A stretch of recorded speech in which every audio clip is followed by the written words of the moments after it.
Jets are spanked again by double digits, this time to the Colts, 36-7. They play Denver on Thursday night, but at this point, I don't think any Jets fan cares about Denver or Brett Rippon. They care about one thing: Adam Gase.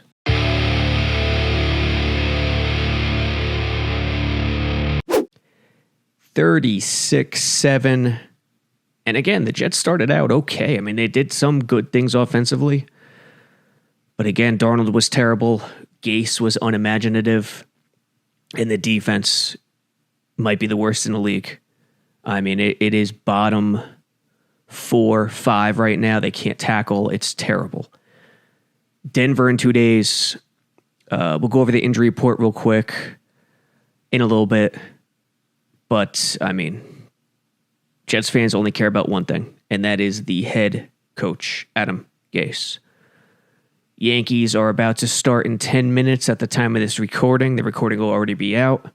The debate is on tonight, if you care about that. And we will break down some of the film. We'll go through some of the film. Really won't break it down. We'll discuss the first play, which, first play of the game, scripted. And there's a lot of problems. I mean, overall, what can you say? 15 first downs for the Jets, 21 to the Colts, 260 total yards, which is terrible.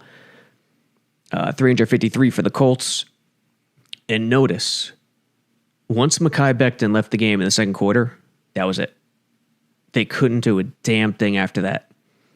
Luckily, Mekhi Becton, as Gase notified us yesterday, the MRI came back clean on his shoulder. They thought it might have been serious, a pectoral, maybe a torn pec. It came back clean. He has a good chance to play Thursday. The injury report details that Perryman and Willis did not practice. They're listed on their injury report as a DNP, did not practice today, Tuesday. Everyone else is limited, but because it's not real practice, because it's walkthrough, everyone else who's limited, that doesn't mean they're going to play. It's still going to be questions for Jamison Crowder, for other guys like Ashton Davis, even Mekhi Becton maybe. It'll be nice. It would be nice to see Crowder back in there. Jeff Smith, I think, is off IR, so he'll have a shot to play. And then Mims will be eligible to come off IR next week. So, but honestly, again, you Jets fans care about one thing, and that's Adam Gase. And that's also Sam Darnold and how it's affecting Sam Darnold. Colin Cowherd came out with a report on Monday saying the Jets have already reached out to an agent about possible head coaching replacements at the end of the season. He didn't detail at the end of the season. He just said reaching out to an agent about possible coaching replacements. Very early to do that after week 3. But it would be not uncommon. It would be to get a jump on the search. If you think they're going to bring in somebody off the street to be the interim, no shot. It just doesn't work that way. If something were to happen, Gase would be, if Gase would be fired on Friday, expect the interim to be Greg Williams. I can't expect anyone else, to be honest. Brant Boyer, outside shot of Brant Boyer, but expect to clean house on the offensive side. Greg Williams to take over defensively, still call the plays, and then maybe offensively Jim Bob Cooter takes over the play calling, and Brant Boyer stays on special teams. And then the new regime takes over after the season, and then you have to assess Darnold and what that means for the future. So Cowherd, he said, and take Cowherd's reports with a grain of salt. This is the same man, Cowherd, who said he loved the Adam Gase hire. Most people, most fans were dead set against it. Most media pundits were really neutral. They either couldn't understand it, they wouldn't go rah-rah about it with the pom-poms. It was one of those where you said, I don't get it, but as a professional, you have to give the guy a chance. And at this point, and it's crazy too, the injuries. Sam Darnold in Indy was without his top 3 receivers, his top running back, lost Mekhi Becton, didn't have his right tackle, and had Connor McGovern, who played unexpectedly with a hamstring and wasn't at full strength. These injuries, it's like the football gods are forever angry at Jets fans for some odd, strange reason. What is it? What did the Jets fans do? I mean, think back on history. Unlike every other franchise, they've been without a home stadium until MetLife. From the early 80s when they left Shea, came to Jersey for Giant Stadium, no home stadium. A completely unique, terrifying, depressing situation for Jets fans. Yet, the football gods want to shove it in their faces. I don't understand. What did they do? Did they sell their soul with the name of the Super Bowl? Was Name It that one guy who was in the cards for the football gods to say, hey, this is our guy. This is the guy that's going to take football to the next level. He'll guarantee a victory. The party playboy who commiserates with the ladies, who's in the public eye. He's going to be our guy. No one's going to expect him to be the most important figure in NFL history, but he's going to be our guy. He's going to guarantee the game. He'll still party. He'll still be hungover on game day, but he'll rein it in. He'll become a leader and do the right thing during the biggest games. And that's what he did in Super Bowl III. He managed that game. He wasn't the gunslinger he normally was. So, did football gods sacrifice Jets fans for the good of the NFL and Super Bowl III? There's no other plausible explanation to see what's happened, over the last decade, and especially over the last 2 years with Gase and in these injuries. These injuries are historic. Yeah, everyone's hurt.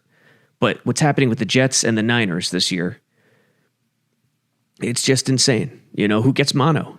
Again, only a writer, only a novelist could come up with something like that.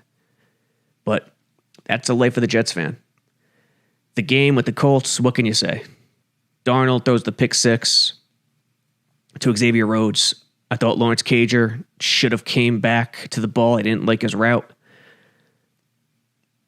But bad pick 6. And then the Jets came back immediately. And Darnold put forth a vintage Darnold touchdown. When he's outside the pocket and when he's on the run, he can make things happen. And he did that when he escaped the pocket and found Braxton Berrios. 17-yard line, shotgun, 2nd and 8. And nothing's open, so he does the right thing. Misses one man, misses two men. Becton, incredible job. And then Darnold on the run to Berrios. When he's not thinking, when he's outside the pocket, when he's on the run, he's as good as there is in the game. Unfortunately, it's still an in-the-pocket game, despite the fact it's moved away from that over the last decade with the influence of the zone read and running quarterbacks and spread and the college principles. But unfortunately, right after this, they get some momentum. Defense chokes it up, and the Colts go on a legitimate drive that Greg Williams must still be angry about because the Jets defense didn't put up a fight in the least. It was one of the more embarrassing defensive sequences I've seen from them in quite some time. An 11-play, 75-yard drive that lasted only 5:59. Were there any crucial third downs? Only one. A 3rd and 6 at the Jets' 40. And Rivers found rookie Michael Pittman for 9 yards with Bradley McDougald on the tackle. 11 plays, only 1 third down. And from that point forward, it was over. The next drive, 4 plays for the Jets, punt. Colts come back with a field goal, make it 2 possessions. Series after that, Jets, interception, in the red zone. The Darnold play where Rhodes, it looked like a interesting situation where Rhodes forgot what coverage he was in, and then he peeled off the flat to get to the corner and came underneath the corner route and picked it off. Completely on Darnold. Can't make that mistake. But, digging at it and overthinking it and worrying about it so often leads to more mistakes. That's sports. That's life. You can't overthink and overanalyze. If you do, you'll never move forward. And if you live in the past, you'll never progress. So why break down the rest of the game? From 17-7 on, after that pick, it's over. Another pick six with Darnold. I don't know what happened on that play. It's best not to analyze it. But for all the people who want Gase's head and think Darnold is completely non-complicit, you're out of your minds. Darnold keeps on missing open guys left and right, and it's concerning. Watch here. He misses Herndon, steps up, breaks the pocket. Herndon's wide open for a touchdown. Look at him on the bottom right. For those listening on audio, I forget when this was in the game, but Darnold's around midfield, and Herndon broke off his route and went down the sideline, and Darnold's outside the pocket with no one around him. All he has to do is chuck it up, and it's a touchdown. And he doesn't do it. Why? I don't get it. We saw the same thing in the Buffalo game with Crowder. It's just, he is absolutely regressed. I'm not going to pretend he was a stud immediately his rookie year, but he has absolutely regressed. Here's another one, a critical 2nd and 9 before the end of the half, and he just misses Herndon. I saw people blaming Herndon for this, but no. Darnold steps up, and it's just inaccurate to Herndon. You got to hit him. You got to hit your tight end there.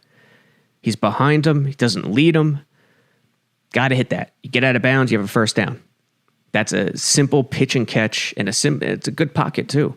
Offensive line, for all the negatives, the greatest positive is that this offensive line is good. Joe Douglas put together a good offensive line. The weapons aren't there. I think a lot of it, I just don't think, obviously this is true, a lot of it has to do with the injuries. It would be nice to see what Darnold could do with Mims, Perryman, and Crowder. And Berrios. I like Berrios a lot, too. He could be a good NFL player. But they're just not there. And what can you do? In getting to the Gase stuff, which I know all you fans are ready for, and he deserves every bit of the blame he gets, it's just that he should not be the only one getting blamed. There are so many more culprits. The injuries, Darnold, Christopher Johnson.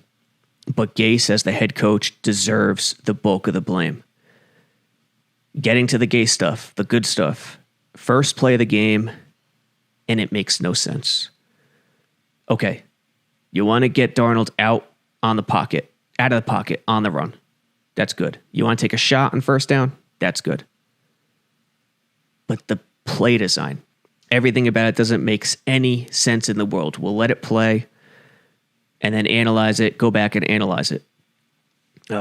Colts start too deep, move to a single high look. Darnold rolls out after play action. Nothing's there. Gets 2 yards. From the end zone view, there's a 1 tech. There's a 9 and a 3 tech.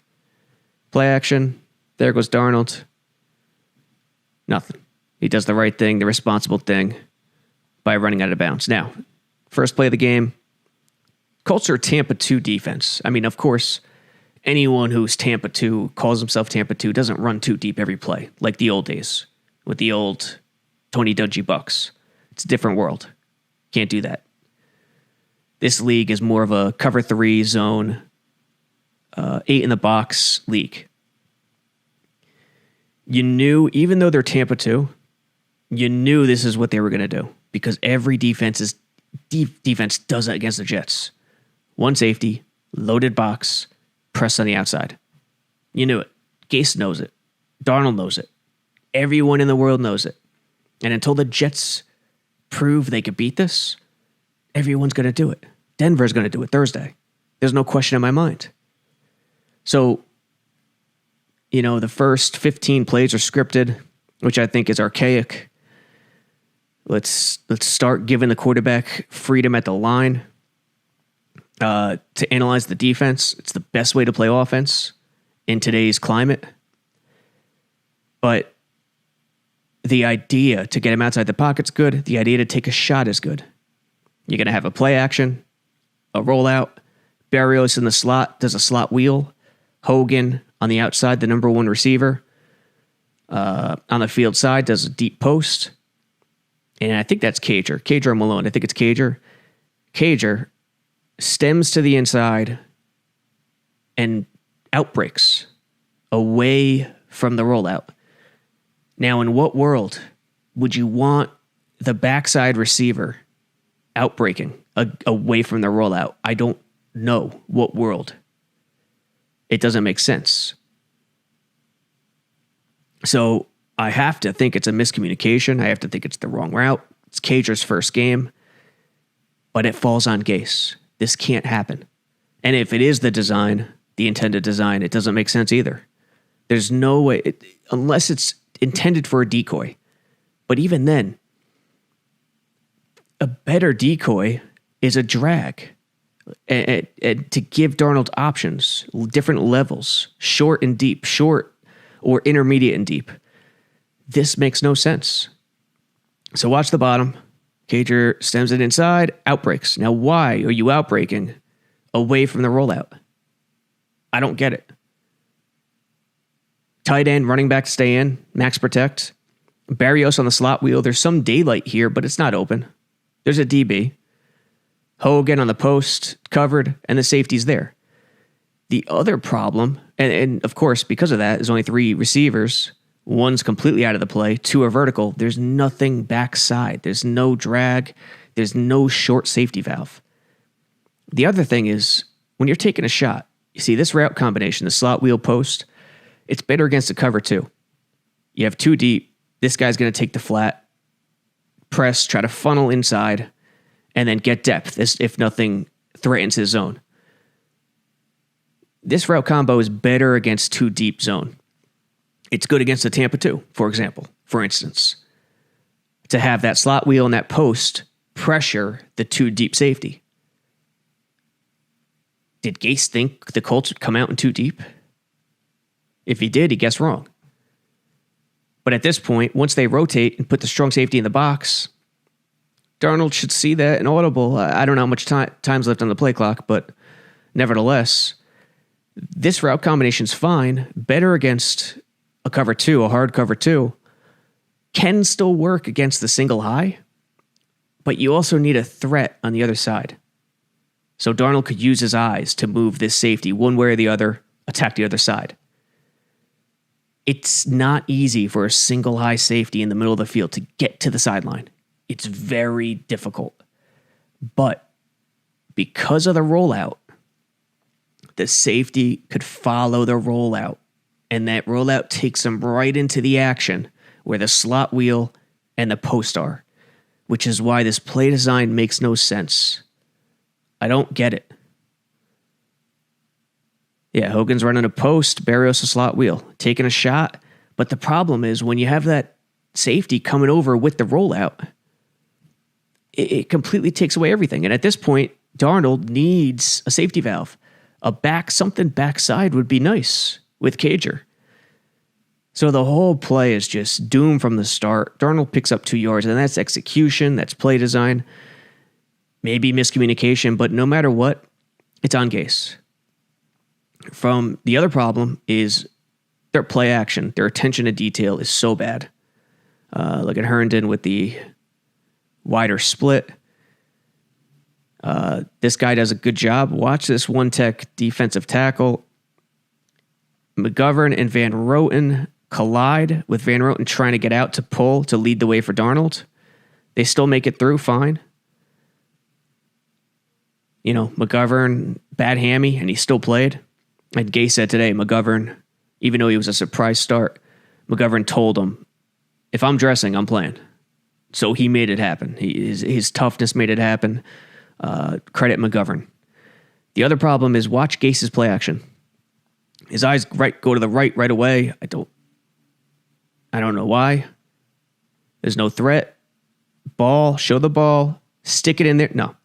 He pulls it so early. Why is he pulling it early? See, everything's running 1,000,000 miles an hour for him instead of being much slower. His internal clock is so sped up. So everything's quicker. He's not taking his time. He's not relaxed. Everything is just crazy in his mind. So he has to get out on the edge. He has to break the pocket. He has to get to that rollout immediately in his head instead of executing and following the play through. Pulling it right there. Come on, no. I know the D tackle gets a little push. Maybe he thinks he's going to have a clear shot because Van Roten and McGovern collide, which makes sense. But you have Gore coming to block him. So you had time to still execute the play action. And if this is a one-off thing, yeah, no problem. But their play actions are terrible all the time. And he scrambles out, nothing, 2 yards. And this is the Frank Gore run into a loaded box. They get nothing. I mean, listen, you understand offensive coordinators have to establish a run. I think Darnold's stopping motion there. But the run pass predictability with Adam Gase is just too much. It's too mechanic.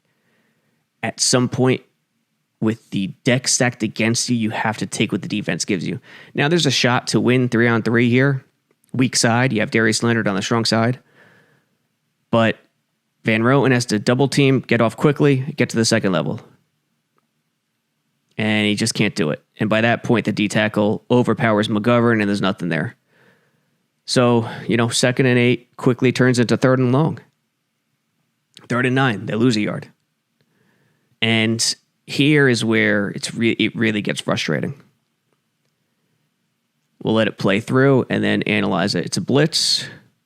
Berrios, they get bailed out by the DPI, defensive pass interference, which is very fortunate because I don't understand what they're doing here. Again, same look as we keep discussing on every podcast. Twin tight ends, so it's 12 personnel, which everyone was shouting for. And that's the Gore run. Yep, same look, pressure, single eye, and this safety, why he's shading to this side, I have no idea. To Hogan, it's not like Hogan's Randy Moss over here. Jets go with trips, and they see a look where pressure's probably coming, might be coming. It comes. 5-man rush, maybe a 6-man rush, depending on whether it was a green dog or not, and it's man across the board. And the problem I have here is Darnold, pre-snap, can easily tell it's man across the board because this is Herndon out wide as the number 1. This is the strong safety. Because the strong safety's out here in no man's land where he doesn't want to be, it's man coverage. And this DB on Berrios, look at his alignment. Outside technique, 45-degree stance, which means it's not a first in, second out situation. They're not going to hand off, most likely. They're not playing areas. They're not matching. So why not run rub principles here? Gase did it forever in Denver with Peyton Manning. Jets do it still at times. But do it when it makes the most sense to do it. Here, it makes all the sense in the world with these 3 guys, especially with these 2 guys. This safety, what is he doing shading to the side? I don't understand. Do something in terms of a pick, in terms of a rub principle to get these guys. You could bust a long one here. There's plenty of space. Instead, it's just standard routes. I mean, Berrios across the middle of the field, on an inside stemmed in. This wide out, what is he doing? Is that Cager or Malone? Does an out pattern, and Herndon, look at this coverage. It's like this guy was in the Jets huddle and knew exactly what Herndon was going to do. No shot. So they get bailed out, and this is pretty much what you saw all game. Terrible concepts, poor quarterbacking from Darnold, and the beat just went on. Time and time again. And that's what you just saw all game. Terrible concepts, poor quarterbacking from Darnold, and a terrible defense. And at this point, the Trevor Lawrence talk is warranted. You don't know if the Jets are going to get the number one pick. Look at Miami last year. Everyone thought it was certain that they would. They didn't. And, we're going to be talking a lot about Trevor Lawrence because it's hard to pass him up as a first-year rookie quarterback on that rookie deal with Darnold going into his fourth year. But, until then, we'll see what happens with Denver. We'll see what Gase's future holds. And we'll keep breaking down the film. Gase has been awful. He has not prepared this team. The quarterback has been equally bad, as has the defense. So, stay tuned. We'll see what happens. Go to iTunes, like and subscribe, Sabo Radio, all the Jets X Factor podcasts on iTunes.